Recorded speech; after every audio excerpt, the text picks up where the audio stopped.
How many of you feel stuck in your business?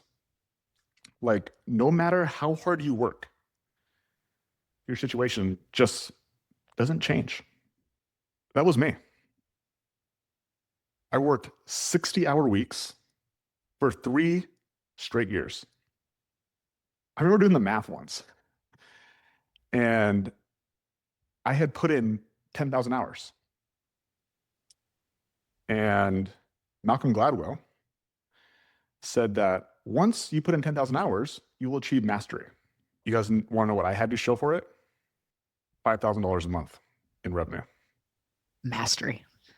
Yeah. And then I started looking around because I was like, just can't be me. And I started seeing other business owners who had been grinding, who had been in the game for 5 years, 10 years, 15 years, 20 years. They had clearly exceeded this 10,000 hours. And as bad as my situation was, I wasn't trying to trade places with them either. And so I started to question this belief I thought to be true. Was working harder and longer really the key to success? Today, I'm going to share with you guys that answer. And I'm going to show you how I went from not being able to break $5,000 a month for 3 years to currently running $2 million businesses. Before that, I'm going to get a little vulnerable today. And after a lot of reflection, I'm going to share with you guys how I learned this. Because the reason I was stuck at $5,000 a month had absolutely nothing to do with business. And actually started in a motorhome, in a driveway, when I was in 6th grade. I grew up with 2 amazing parents and 1 younger brother. We grew up in a military family. We moved every couple years. Utah, Germany, Texas, and eventually Montana. And we moved to Montana. My parents, they bought their dream home. An abandoned, boarded up property with no electricity. American dream right there. I remember walking through this house for the very first time with a flashlight, watching the mice scurry through the house. I kid you not. And guys, even with the flashlight, I couldn't see the dream home that my parents did. And that dream, it had a cost. And the cost was our family of 4 living in a motorhome, parked in the driveway for my entire 6th grade year and 7th grade year. My brother and I, we shared the back bed in this motorhome. And I remember mornings having to walk past my mom while she's sitting at the kitchen table doing her makeup with her little mirror with morning wood as a 6th grader, as I was, so I could just get to the bathroom. Was so embarrassed. And after using the restroom, I just happened to also be in the shower of this motorhome. And remember turning the water on, getting my hair wet, rinsing my body off, turning the water off, putting shampoo in my hair, putting body wash in my body, turning the water back on, rinsing my hair off, rinsing my body off. Fun times. So finally, the summer going into my 8th grade year, we moved out of the motorhome and into our dream home. And I remember one particular summer, Sunday afternoon, I was outside picking rocks. This was one of the chores I had to do. I still don't understand it today. I remember having to do it. I can remember this moment where I watched my dad. He was sitting on our little porch. He was on our cordless house phone, and he was talking to my mom.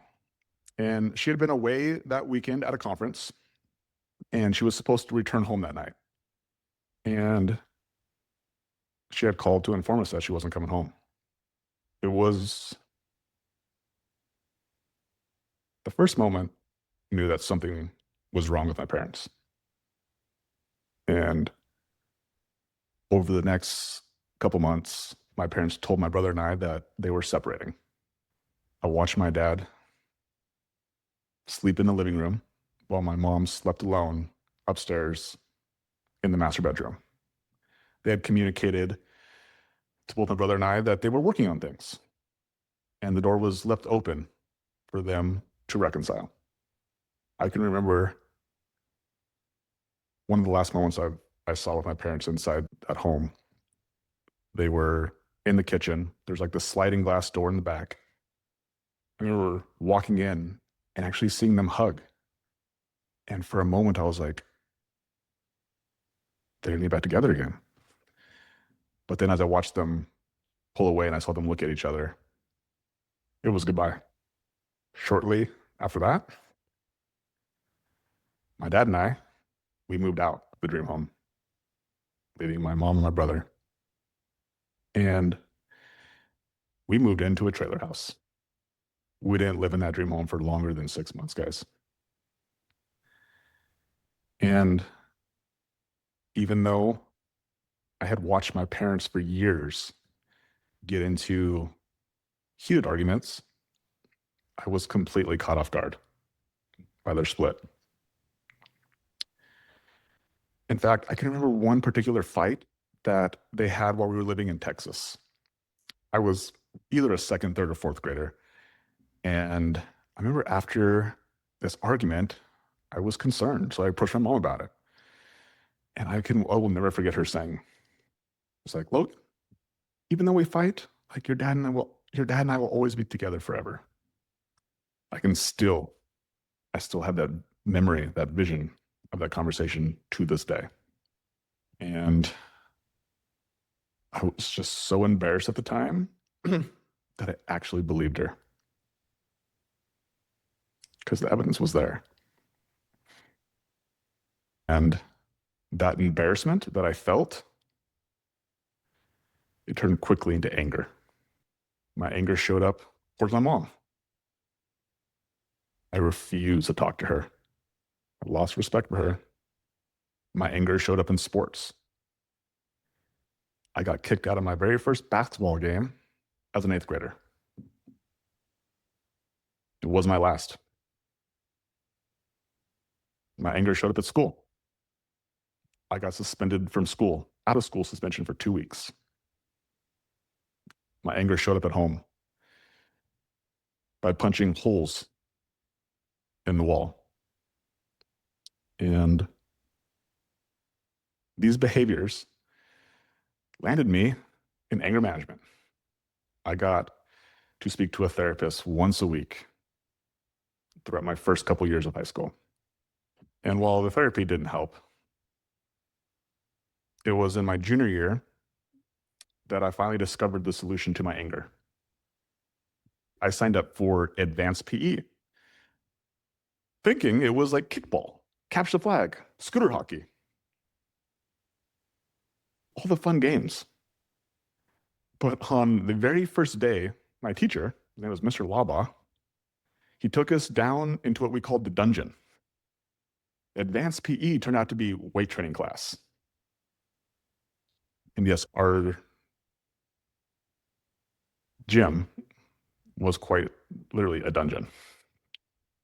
And when we were inside this dungeon, Mr. Laba handed me a workout sheet, this one-sided workout sheet. It was to track all of our weights and reps and sets. And within a few months, I was making progress. I was getting better. And that turned out to be pretty fun.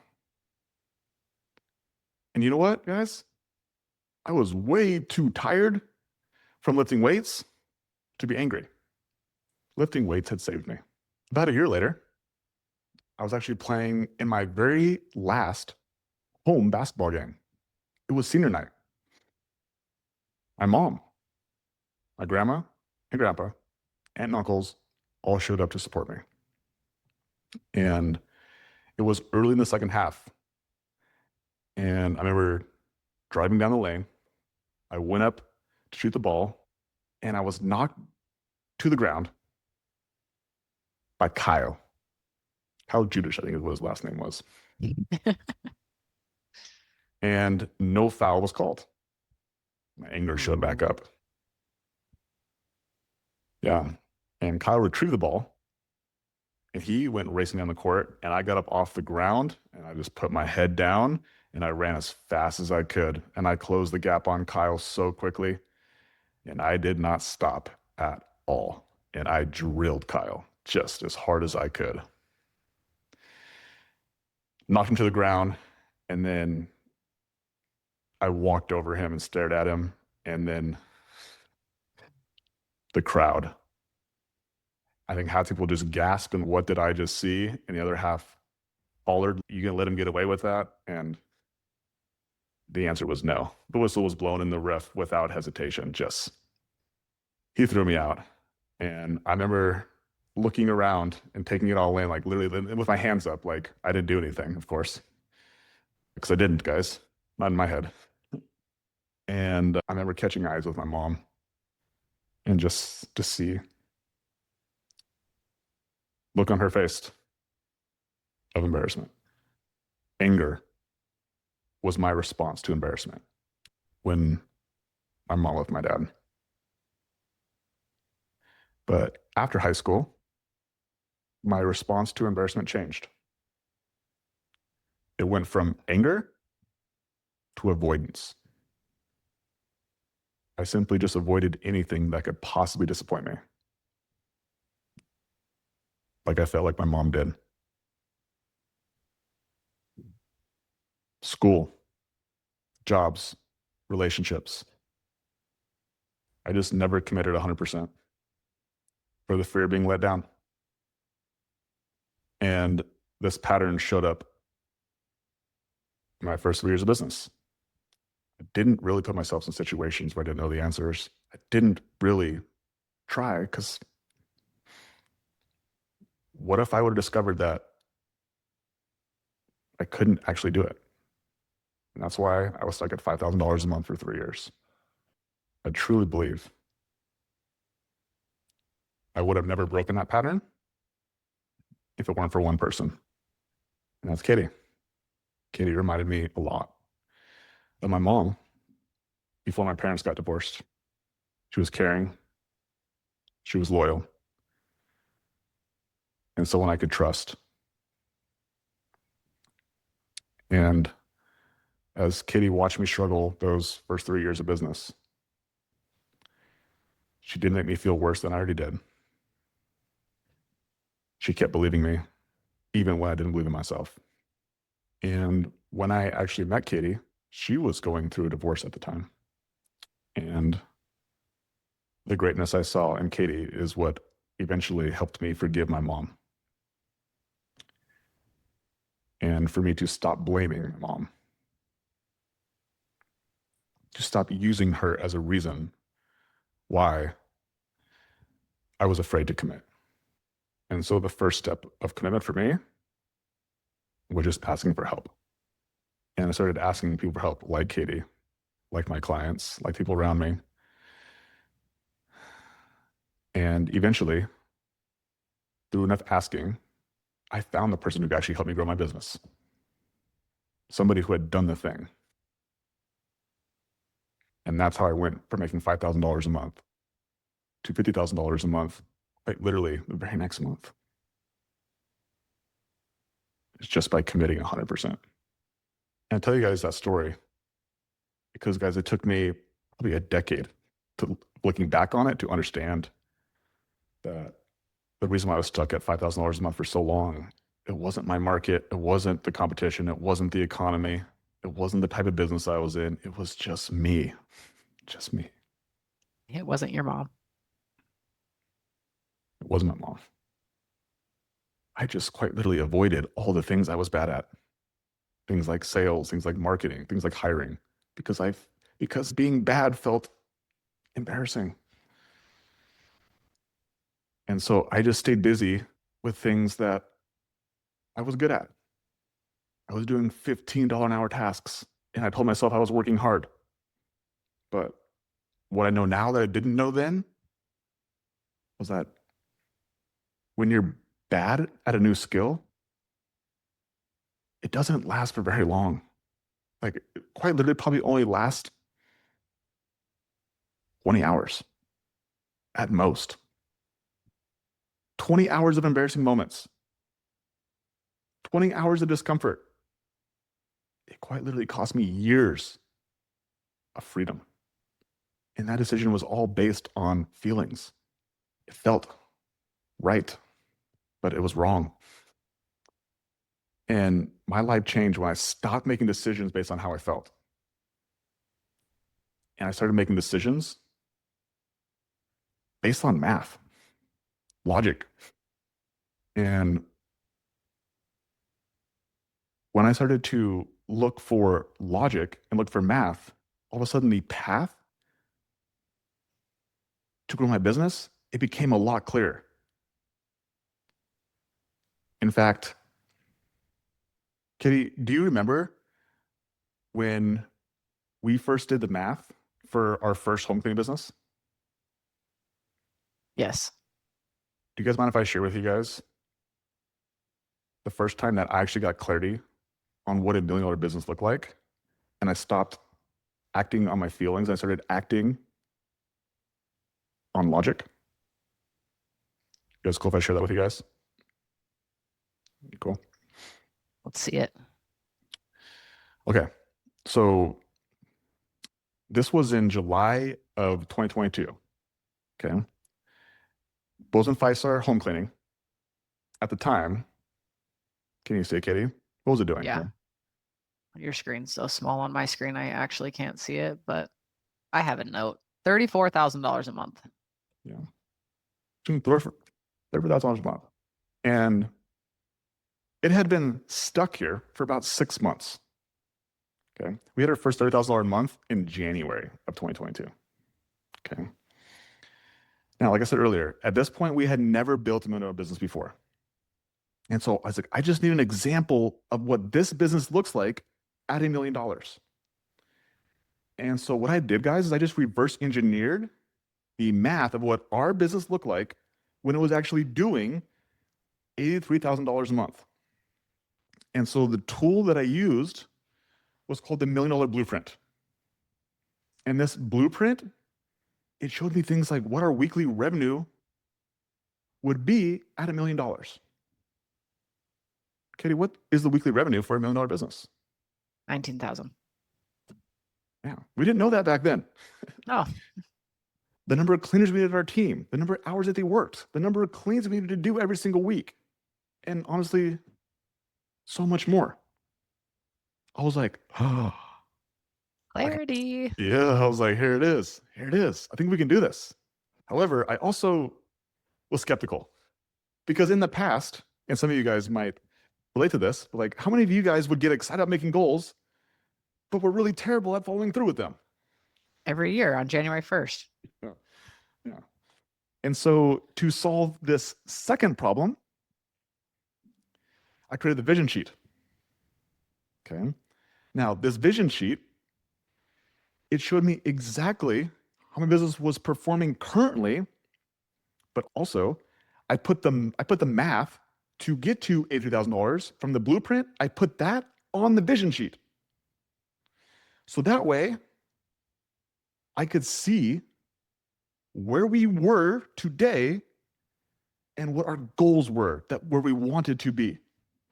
And Katie, after just 5 months of doing this, so by December of 2022, what did Bozeman grow to?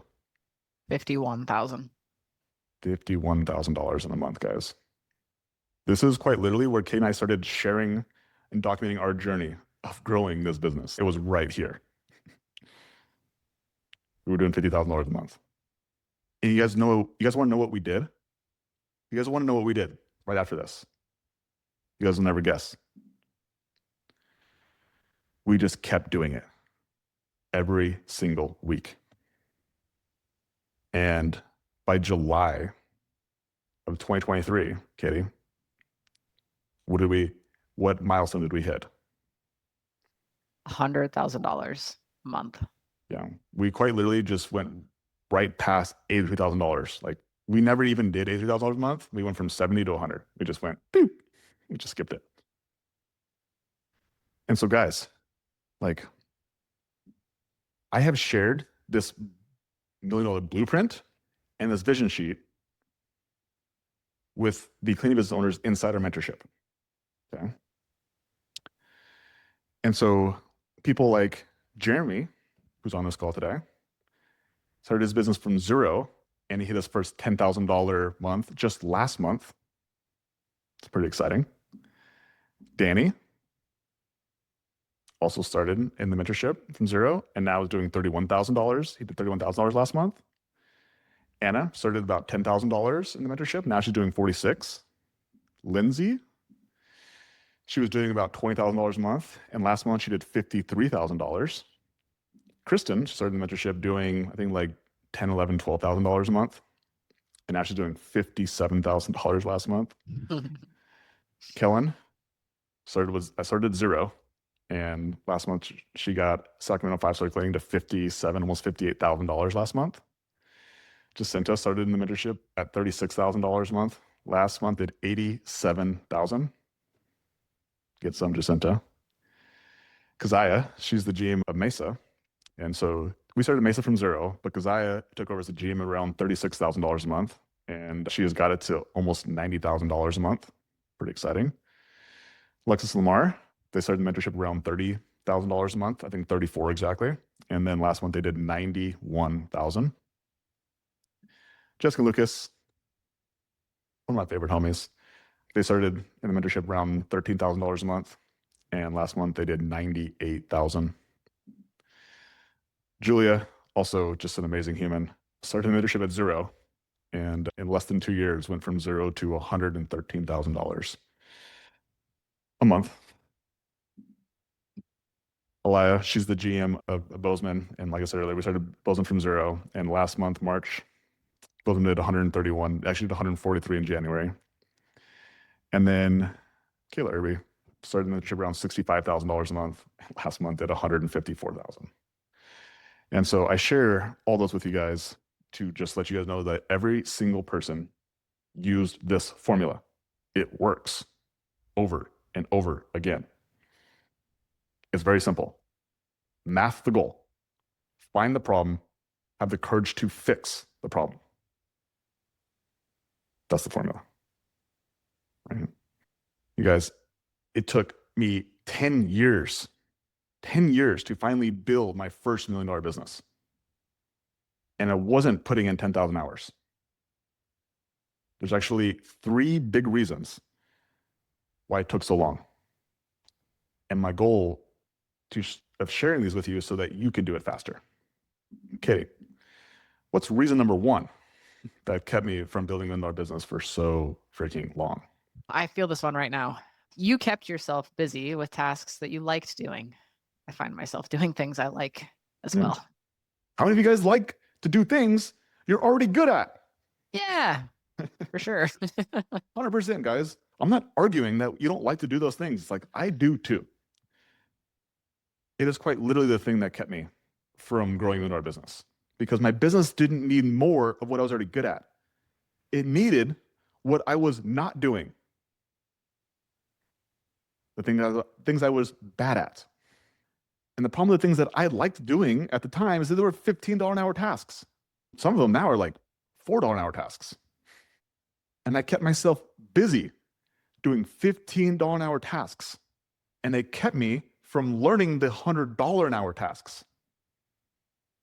Katie, why did I avoid the $100 an hour tasks? Because you weren't good at them yet. You sucked first. That would have been embarrassing, guys. I've been embarrassed. Right? I was not good at sales. I was not good at marketing. I was not good at hiring. I was not good at leading. So I avoided them. That's reason number 1. I distracted myself with $15 tasks, which kept me from doing and learning the $100 hour tasks. Another great example of this is cleaners in the field who don't want to get out of the field because they enjoy cleaning, because they're good at it.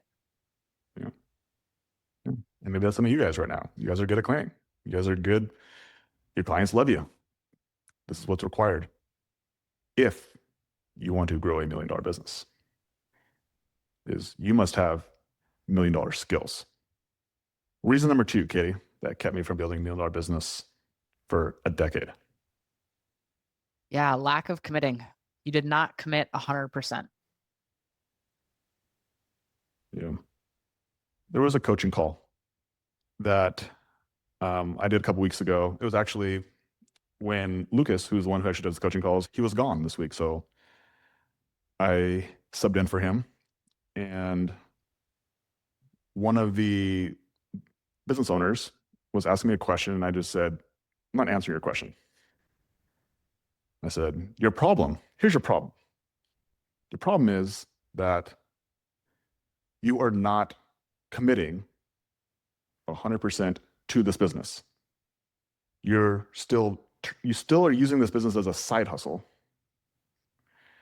and you are distracting yourself from being great at one of these things. And so this person had a job, and he also has started his business, and he was trying to do both of them. And after 7 months of continuing to watch him struggle, I finally said, brother, my advice to you is to choose. Pick one and be great at either one. Either be great at your job and shut the business down, or quit the job and go all in on the business. I really believe you'll be better off just making the choice. Either one is fine. Just choose one. That person was Jeremy. And he just made a post inside the group. I'm going to read it to you guys. Jeremy said, I have been in the cleaning business now for a little over a year. The first 7 months, I wasn't fully invested in it. I still had my W-2 job, which I was working overnight. I was on one of the calls, and Logan gave me a choice to either go in on my W-2 or go all into my cleaning business. I chose the cleaning business. 1 week later, I gave my 2-week notice, and I was on to fully invested in the cleaning business. Jeremy made the commitment. He went in 100%. What do you think happened after Jeremy committed to his cleaning business, guys? What do you think happened? Yeah. His revenue went backwards. He didn't grow. The second month, he grew, but not very much. And those 2 months tested Jeremy. They tested his conviction because he had committed, but now he was facing resistance. But he kept showing up because he was committed 100%. And so I showed you guys this earlier, but this right here is probably like one of my favorite testimonials that I've seen, is because the revenue, it's a reflection of 100% commitment. And I will take 100% commitment over anything less every day of the week. You guys want to know what the cons of committing 100% are? Losing money, losing status, losing ego, Losing comfort. losing comfort. You know what doesn't happen? You don't go to jail. You don't die. Those things you don't come back from. And the pros of committing 100%, evidence.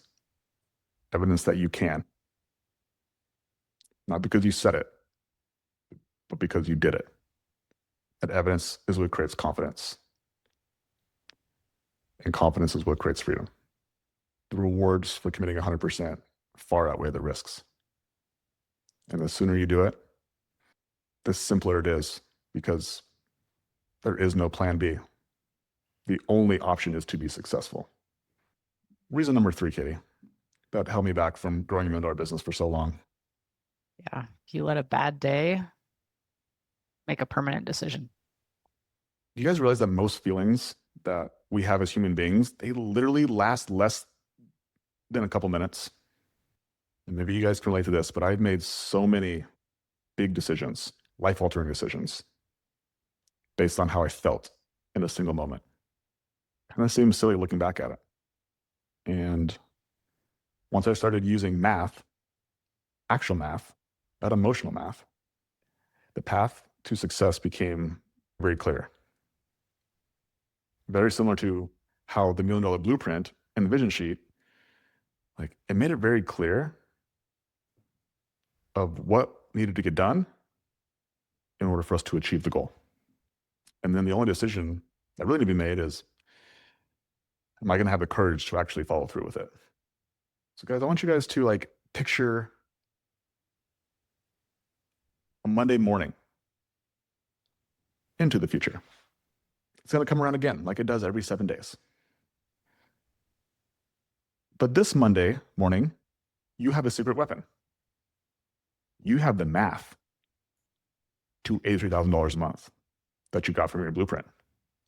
You have data from your vision sheet. And so now you know exactly where to focus today so that you end up building $1 million business in the future.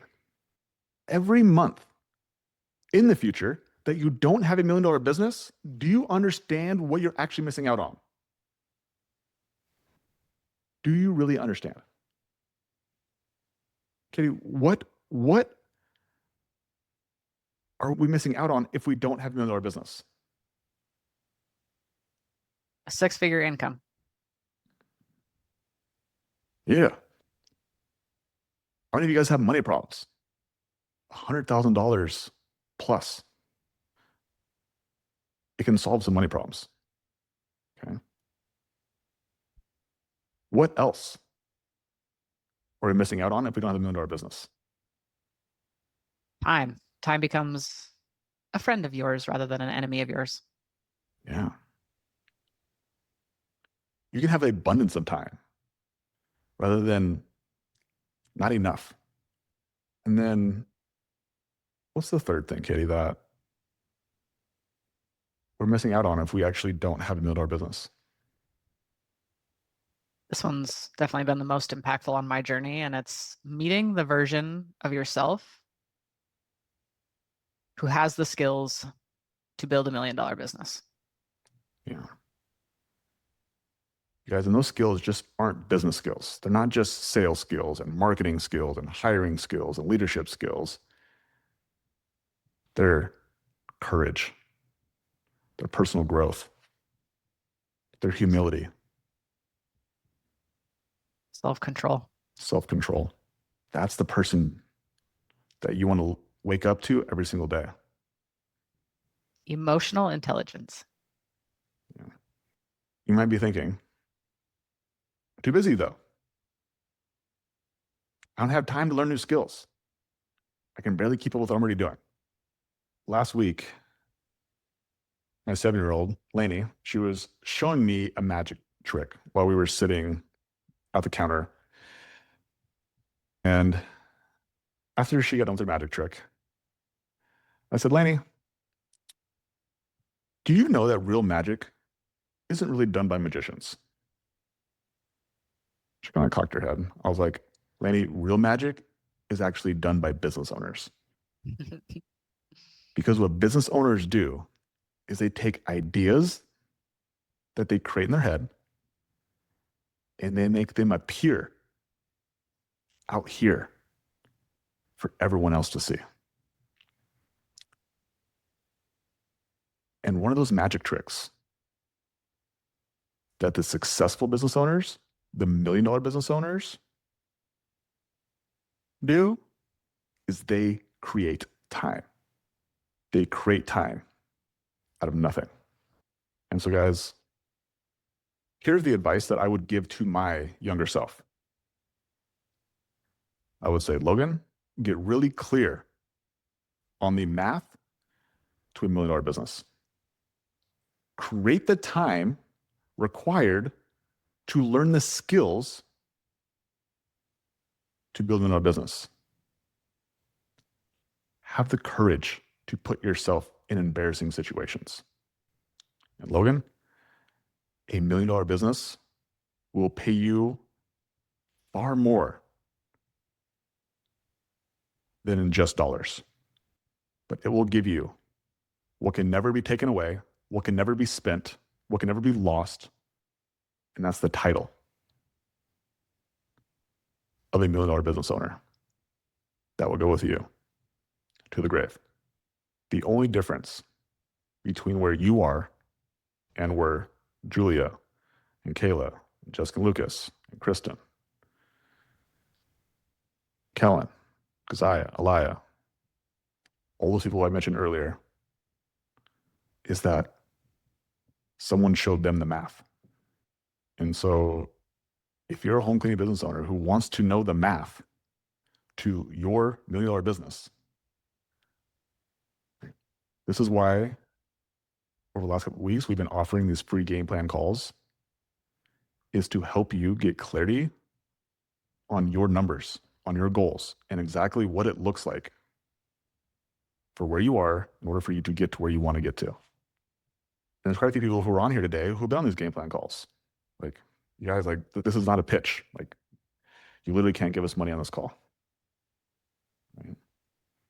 It's a value call to help you see what it looks like.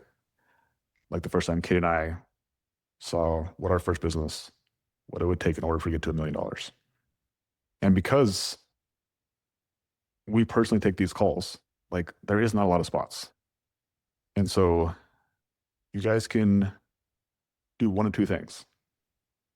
It's the same advice I gave to Jeremy months and months ago. Right? You guys can choose to leave today with a blueprint in your head and figure it out alone, or you can book a game plan call and we'll build it together. And either way is fine, but pick one and commit to it. Because the price that you pay to build a $1 million business is 1 million embarrassing moments. And perhaps booking this game plan call is the first one. And so, James, if you don't mind, you can drop the link in the chat. Kitty, what do you want to share with everybody today? I think it's time for myself to just go get more embarrassed. Yeah. One of the cool things after, I think it was a call 2 weeks ago, is that you actually ask people to post their embarrassing moments inside the mentorship chat. And it was cool. There's quite a few people who posted their stuff in there. And yeah, I really hope that for all of you guys who did that, who had the courage to put your embarrassing situation out there, you also felt some relief from it. You also realized that as you typed it up and as you put it out there, it was like, it's really not that bad. It's really not that embarrassing. And let it be something that you don't just do once, because anything done once, you'll never be successful.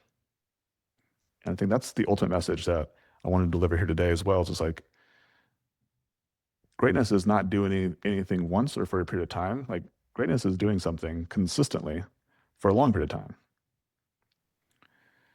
And so finding opportunities to get embarrassed, not because you're trying to get embarrassed, but like, you just actually don't know. And that's okay. Like, the goal is not to actually go find embarrassing moments. It's just when you get to the edge of what you know, just keep moving. And you will learn.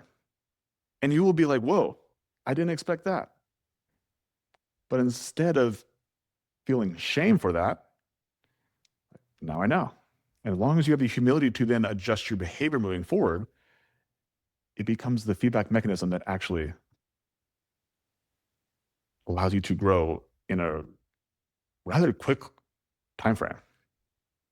And again, as I talked about my story earlier, like, the reason I went from $5,000, $50,000 a month, I didn't have skills, because the skills were there. I quite literally held myself back from putting myself in a situation to be able to expose those skills. And once I forced myself to put myself in a situation, yes, I felt really bad. And when I say really bad, I just was like really uncomfortable. I had really no idea. It wasn't just one thing. There was multiple things daily, weekly, for months that I didn't know the answers to. And every time I was just like, oh, ooh, ah, ooh, ah. But like I was actually capable. That was the irony in the whole situation. I was actually capable of solving all these problems if I just had the courage to put myself in the situation to figure it out. I think that's also the power of a community because your guys' stories of your embarrassing moments actually allow you to relate to other people inside the mentorship who might not feel as courageous as you. And that's why we all relate, Logan, to your story so well, is because you're not afraid to share your embarrassment. And we are all attracted to that vulnerability. And it encourages us to put ourselves in that vulnerable situation as well and start sharing our stories. I heard this one time, it was so good. I haven't said it for a while, but your mess becomes your message. And that was like when I helped me transform this idea of I was so afraid to share all these stories, all these things, all these thoughts that I had. And all of a sudden I was like, oh, maybe this is my message.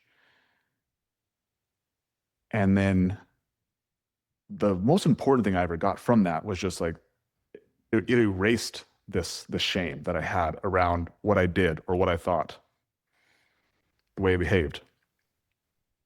That was the first thing it did. The second thing was that like it attracted my people. The people who had those same thoughts, who did those same behaviors are like, oh, thank you for sharing that. Because it makes me feel like I'm not such a bad person. I'm not such a ding dong. And turn your mess into your message.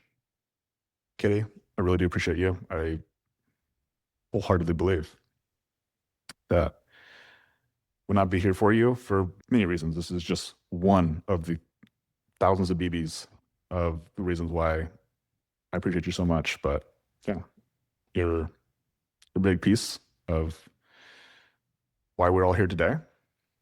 And you guys who are on this call, you guys are also a very big piece of where we are today and where we continue to go. Because if all the problems that we have become an opportunity for us just to share and to tell stories, and then when we don't have problems, we're growing and we're making money and we're making profits, then I guess how do we lose? How do we lose? And winning feels good, guys. Winning feels good. And so does learning. And winning actually feels really good after you've had a season of learning.